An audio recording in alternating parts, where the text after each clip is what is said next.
Serendipity plays such an important role in our lives.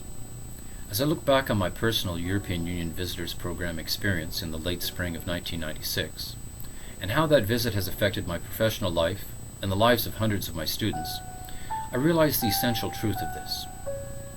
The EU VP program was brought to my attention by a colleague who was too old to apply. I was almost 40 at the time, and so barely qualified under what was then a strict age requirement. I had long been interested in language politics, natural enough in the case of a Canadian. I wanted to know more about the dynamics of language in the evolving project of the European Union. And I was also doing research on health policy at the time, and so this interest was also woven into my EU VP itinerary. I visited Belgium, France, and Germany during my time as an EU visitor.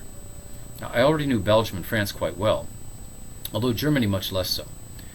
But it was not getting to know these places better that made the greatest impression on me, but rather the people I met during the many meetings over the course of my 2-week stay. Without exception, these individuals were interested in helping me to better understand how things worked in the EU and in their own member states. And they were also interested in knowing about Canada, and in particular about matters relating to multiculturalism, immigration policy, and language in my country. One encounter that I recall vividly took place in an office outside the main EU quarter in Brussels, in what I can only describe as a rather unprepossessing neighborhood.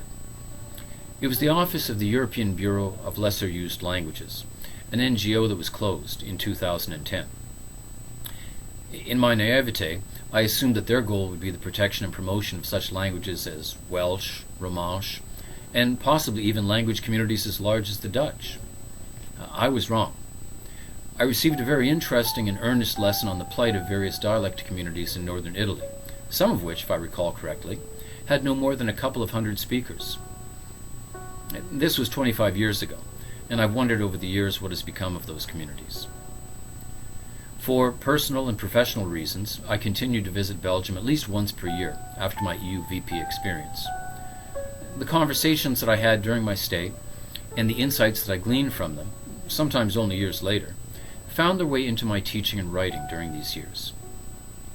But it was not until 2009 that I took a step that, in retrospect, had probably been gestating for many years. I created a European Union Study Abroad program based at the University of Windsor in Canada. We partnered with the University of Michigan for several years, and more recently with Western University in London, Ontario.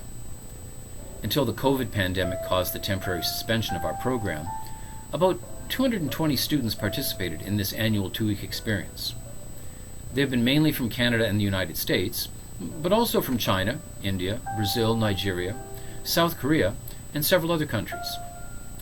We visit all of the main institutions of the EU, several country missions and permanent delegations, NATO headquarters in Brussels, a handful of NGOs, a couple of think tanks, with many cultural activities added to the mix. While in Belgium, our group stays at the Irish College in Leuven. Established over 400 years ago, the Irish College adds immeasurably to my students' cultural experience in the EU. This program is quite simply the most gratifying thing that I've been associated with in my university career.